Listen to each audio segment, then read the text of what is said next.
Hello, Hacky here. I am currently playing in, it is July 25, 2015, and I'm currently playing in the Hex Shards of Fate VIP tournament. It started at 11 a.m.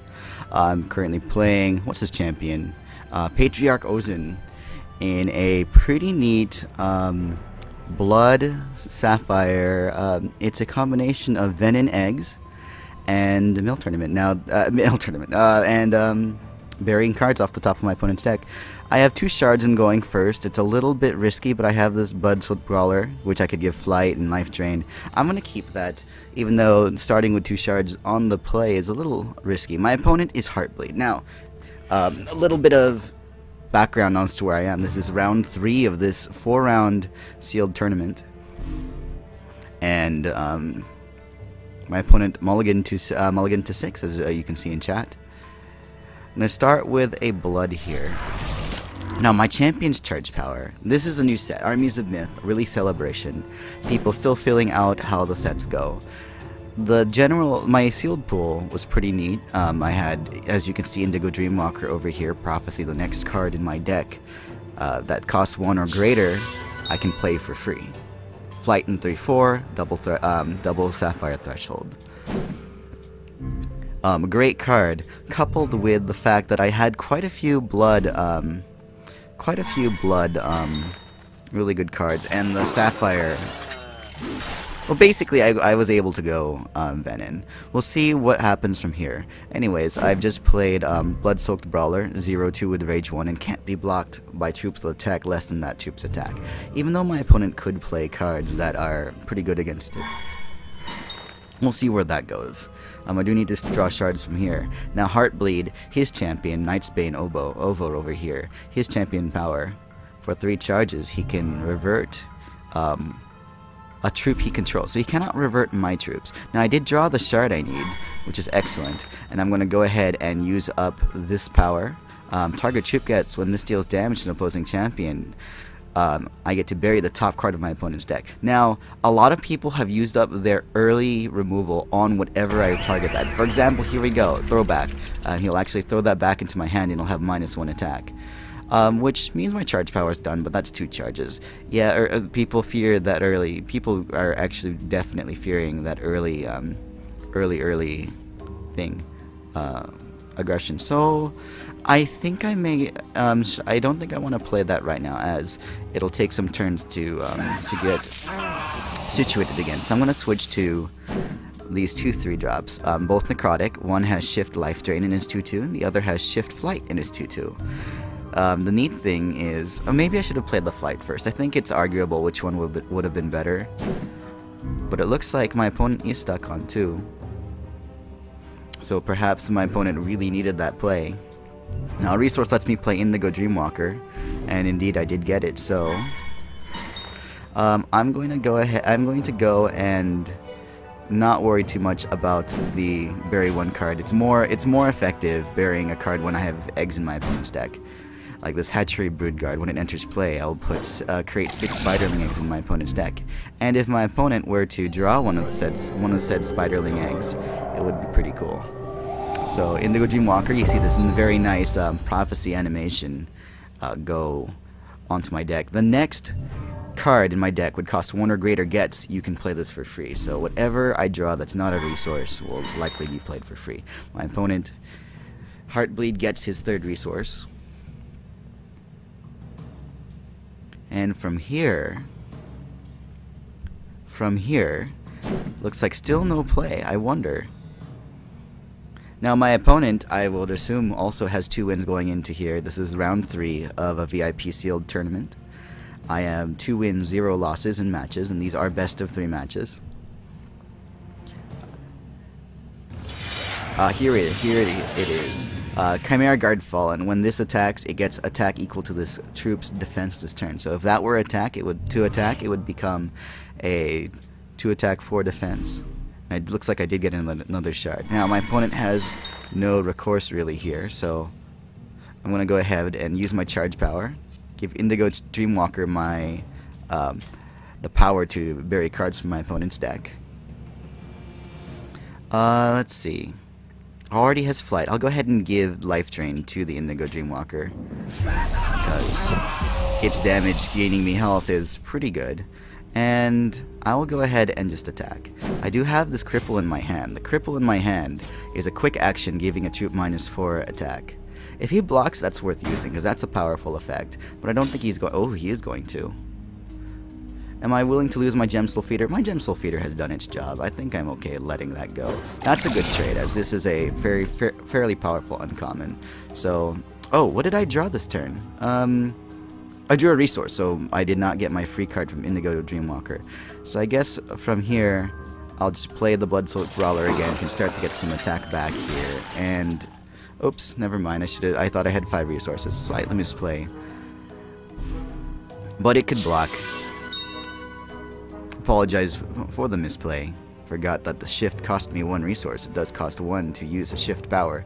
And shift is take this ability and put it on another troop you control. So Heartbleed at 4 resources.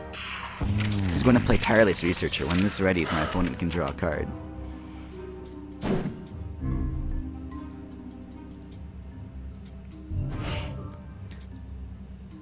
Alright, and now from here I can start to do some of the cool things in the deck. I'll go ahead and give Indigo Dreamwalker another instance of this power. Now when it deals damage to a champion, bury the top 2 cards of my opponent's deck. And we're going to supplement. I'm going to supplement that with this Hatchery Broodguard, which will, when it enters play, create 6 Spiderling Eggs into my opponent's deck. And if my opponent were to draw, or a Spiderling Egg were to enter his graveyard, I get a 1/1 unblockable Spiderling. So let's see. So hitting my opponent, gaining 3 health. 2 cards go to the bottom. There's a Spiderling Egg. As you can see, one of the 2 cards was a Spiderling Egg. I now have a 1 attack, 1 defense, unblockable Spiderling. See that egg exploding in this neat little graphic effect on the field. And even my hand is actually kind of nice right now, because Windborn Disciple, I can give this 4/5 Hatchery Broodguard flight. Not really any purpose to attacking with the Blood-Soaked Reaver. He's just there for some moral support. If my opponent were to attack with Tireless Researcher, and it readied, he would draw a card. But it's not a very good attack right now. Looks like Gilded Liar. It can exhaust a troop he controls to prevent all combat damage that would be dealt to and dealt by target attacking troop this turn. So pretty much with that Gilded Liar, Tireless Researcher is going to keep back Indigo Dreamwalker from doing anything else.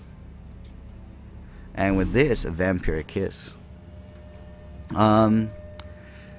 So I'll let him do that, and then he'll get to draw cards with that. That's not the worst thing in the world, I guess.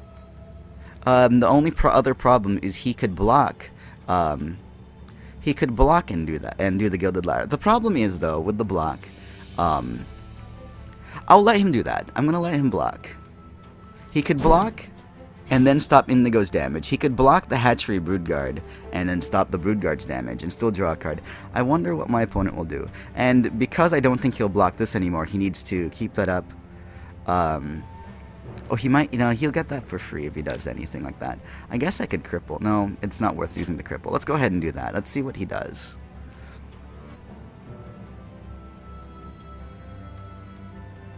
So he could block something and then prevent something else's damage. So he's just going to use it on Indigo Dreamwalker, not going to block or anything like that. So while he'll stop Indigo Dreamwalker's damage and that my life drain, he's still going to gain. Take 5 damage. And with the other cards in my hand, that's pretty neat. So my opponent did draw another Spiderling Egg. It is voided, and now Spiderling Egg is in my hand. And that was actually from the Tireless Researcher draw. So Tireless Researcher also, while it does give Heartbleed more cards, it also gives me the ability to get more eggs. And it looks like Heartbleed is going to concede this game. Now that is game 1. He does have to win. I do have to win 1 more game in order to win this match. So you can see my sealed pool a bit. Had some other options in here. Let's see. I guess I can show you the. Let's do actual side decking. In my reserves, let's see. I've got a I don't think there's any much I want. Rootforged Regalia could be good. Relic of Nolzan, Scrap Momager. But in general, the cards in my deck already do what they want to do. I have a Zinthix Silk, a rare, a dual shard. If I have a Vennen in play or in my hand, I can gain Sapphire, gain Blood, or put 3 Spiderling Eggs in my opponent's deck. Bloat Cap, 2 Hatchery Priests. Although they're like the 23rd and 22nd card in the deck. They put an egg a turn in our 2 defense. They have some use. Can sacrifice them for things. I don't think I have to worry too much. I'm going to stick with the deck as is. And in fact, take a moment to show you what else is in my pool. What else was in my pool? Sort by rarity. I'd say there is a Yancey, Tinker of Terror, Mind Rake, which might not be bad. Maybe I should consider putting in Mind Rake if my opponent is going to farm cards. Houndmaster, of our Drevas, Guard Dogs, and Attack Dogs. Any of these cards you can go check out Hex TCG browser and or any of the Hex resources out there on the internet and find out what they do. But for now, I'm ready for round 2, so let's save the deck and get right into it.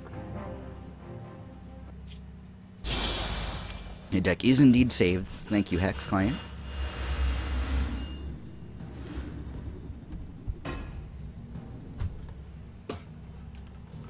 Alright, we'll go ahead and draw some more cards. It looks like, again, I have 2 shards, 1 of each threshold. But this time I have a lot more earlier plays. Here's Kin of Ulthok. I'm going to keep this hand and show you because I'm on the draw, so I will get an extra card. Kin of Ulthok has a major socket, and while the minor gem text doesn't apply, it's a major gem. But I have socketed him. When he enters play, he buries the top X cards of the deck, whereas X is the combined attack and defense. Pretty much, I play him. He's a 1/4 for 4, and he buries 5 cards. There's 5 cards in my deck that bury 5 cards.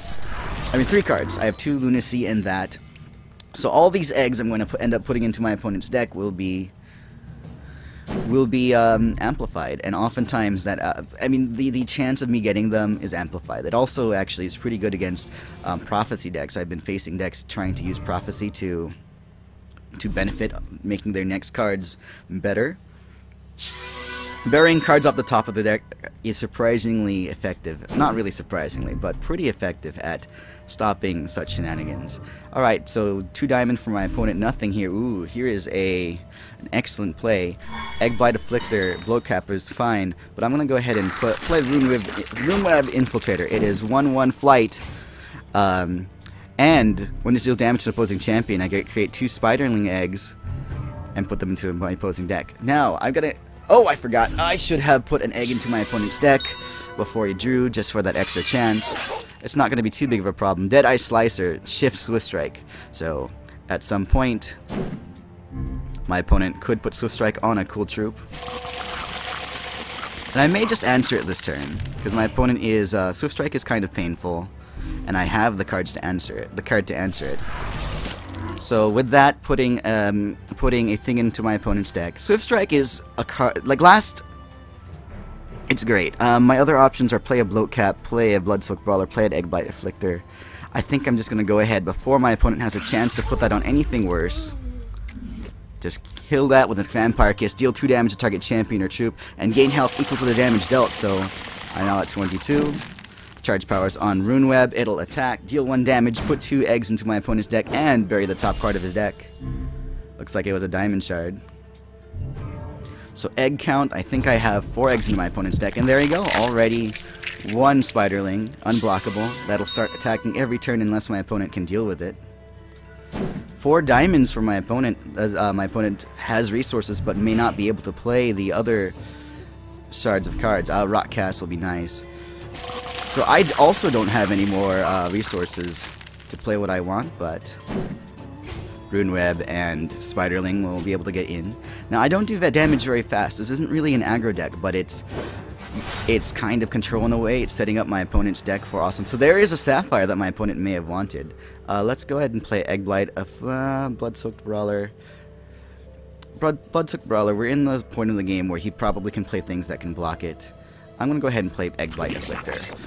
2/1, but cannot block. However, if he dies, 4 Spiderling Eggs go into my opponent's deck. So, again, Eggs themselves will not win you the game, but it's when you get them that matters. And the burying cards from my opponent's deck just helps me get 1 or 2 of them. Even 2 of them attacking my opponent is kind of cool. Now, Thunderfield Seer, the next action in my opponent's deck gets draw a card. So if my opponent were to draw an action next turn, he would draw a card. However, if that next card is an action, I'm going to try to bury it. So let's go ahead and draw a card. It is a blood, which is great. My opponent played Windborne Disciple, Shift Flight. But it's basic. You cannot use that in response to things. So I think I will go ahead and use Rotcast on it. I don't want it can block my my Runeweb Infiltrator. So, Rotcast, like the Rotcaster in Shards of Fate, deal destroy target opposing troop would cost 3 or less, it costs 2, but is double threshold, it's pretty nice. Let's go ahead and spread out my assets, I guess. Let's go ahead and put a charge power on the Spiderling, so now my Runeweb and my Spiderling both bury the top part of my opponent's deck. Attack with all of these. Now, I don't mind if Thunderfield Seer blocks this. In fact, Thunderfield Seer decides to. It is dead. I get to bury the top 2 cards. Spiderling Egg. Spiderling Egg. I think I saw a... So Thunderfield Seer dies. We buried Relic of Nozan. We buried Lightning Brave. So there's the action is still in there, but we got 2 Spiderling Eggs. It can change. So a Spiderling Egg, if you would draw this card, you would actually draw to replace it. Let's see, Bloat Cap or Blood-Soaked Brawler. Let's play Blood-Soaked Brawler. I have quite a board right now, even though it's all 3 unblockable troops, 1 flight troop, and this. My opponent is at 6 resources, so a big thing might come into play that matters, like that Windborne Acolyte. So my Runeweb Infiltrator is probably not going to be too much. Let's see, Xanthic Silk is kind of cool. I can gain a Blood, Sapphire, or put 3 eggs in my opponent's deck. At this situation, though, although the eggs are really tempting, I do have a card in my hand that needs a double second Sapphire, so I'll go ahead and instead of going for the eggs, I'll take the second Sapphire. I'll play the Kin. I should have actually made an egg first, so slight unoptimized play there, but doesn't really matter as another 4 cards entering my opponent's graveyard. Egg. And I think I hit that action, too. So that buries 5 cards. Let's see what we hit. 3 resources, Tireless Researcher, and Martyr. That's a good one. Transform target troop into Monument of the Martyr and draw a card. Let's see. My opponent's at 15. I'm not in a hurry to attack with the Runeweb Infiltrator. He'll probably block that. So let's just attack with spiders. 5 unblockable spiders. There are some cards that can deal with the spider swarm, but I don't know if my opponent has it or puts it into his deck. In these shards, I'm thinking of throwback. So he's going to throw the throwback, put the Spiderling back in my hand, and give it -1 attack. So that Spiderling is essentially worthless right now, and I'm not burying any cards. We'll put a Spiderling in my opponent's deck, as it has to deal damage in order to bury a card. That's okay. Deep Gaze Acolyte, when a power shifted onto this, it gets +1/+1. So there is a potential answer. It can't attack right now. But if he shifted this flight onto this troop, which he does right now, Windborne Disciple is now 3/2 flight. And he's going to revert this, and now he's got 2 flight troops. That's the basic, the basic Knightsbane Oval combo. Make cool stuff, shift your stuff, and revert your necrotic troops so they can shift again. My opponent feels confident, attacks. I'm down to 20, but I've gained a lot of health this game. 2 health, rather. But he still has to do something about all of these things in play. So now, let's go ahead and make another Spiderling. Let's give the deal damage and bury a card again to another Spiderling. And now, I have 2 cards in my hand and 6 resources. My opponent might think I have something. I think they're all safe to attack with, including this. No, let's keep my Flight Rune Web Infiltrator out. I might need to block with that sometime in the future. Now, I am offering my opponent the ability to block for free and kill this Blood-Soaked Brawler.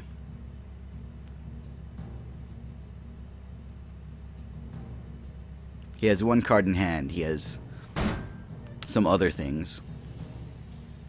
A funny thing, he can shift flight onto the Deep Gaze Acolyte again. Opponent goes to 8, buries a card, kills that. I actually get rid of Cyclone Shaman, which would allow him to prophesize a card to return his return something to his hand.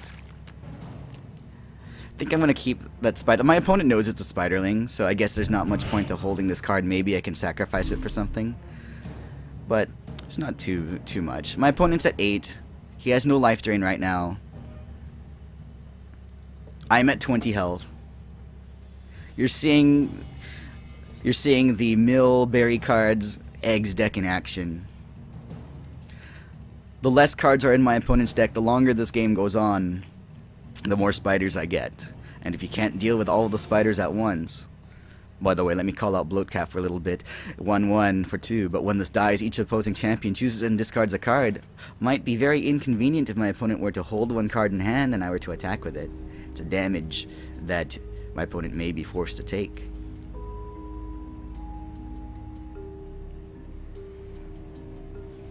So my opponent thinking. I do have only 7 attack worth of troops on the board, so I couldn't actually kill this turn if I wanted to. My opponent attacking with both, going for 5 damage. Does my opponent have something else? Crypt Shrieker. When this damages, it has a major socket, so when this deals damage to opposing champion, this and other troops you control gets +1/+1, and he's going to give flight to that, so he maintains the flight on his troops, but still no life drain. And I'm also not in danger of dying yet. Gem Soul Feeder is kind of nice. Let's put an egg in my opponent's deck. I guess there's not really too much to do with it. All of the troops I have 1 attack.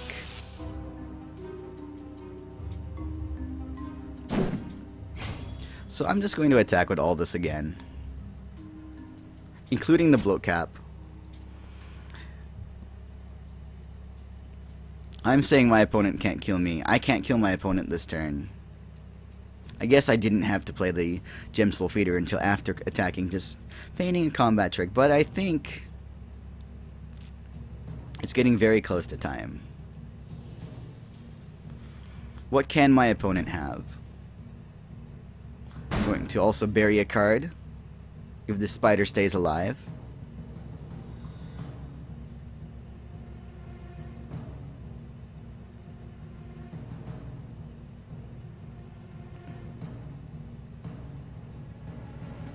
What will my opponent do? Goes ahead and blocks 1 damage. My opponent is at 3. And it looks like I've gained yet another spider. Keep that card in hand. My crippled Spiderling. Draw on another card, get another Spiderling. There's a lot of things to deal with. And it looks like that is going to be it. In two games out of 3, we've won the Blood Sapphire Vennen Mill Eggs Breakfast, whatever you'd like to call it, deck. Looks like it wins the day. Anyway, you've been watching Hex Shards of Fate. This is a VIP sealed tournament, round 3. With this, I am 3 wins, 0 losses in that, which means awesome prizes. Looks like I get, what do I get? 3 match wins already. Armies of Myth. Oh, come on, menu. We are in beta, of course. You can check out Hex Shards of Fate at hextcg.com. Free to create an account and start playing with a free starter deck, PvE, PvP, and all sorts of good stuff. So let's see. 8 Armies of Myth booster packs, a Valiant Escort, a Carnosaurus, and a I don't think I get 6 Duplicitous Dukes, but I get 1. I will get 1. Lots of promos. This is awesome. I've done my thing. So I hope you've enjoyed this game. You can check me out on Twitch at twitch.tv/HackyChannel. There should be a link above my YouTube. You can find me there Tuesdays, Thursdays, and Saturday nights, late night Pacific time. Hope to see you there. Watch me live. That's my main source of Hex content. You can also follow me on Twitter, twitter.com/Hacky. There I post updates from my gaming and when I go live. Anyways, thank you for watching. Enjoy your hexing and hope to see you next time.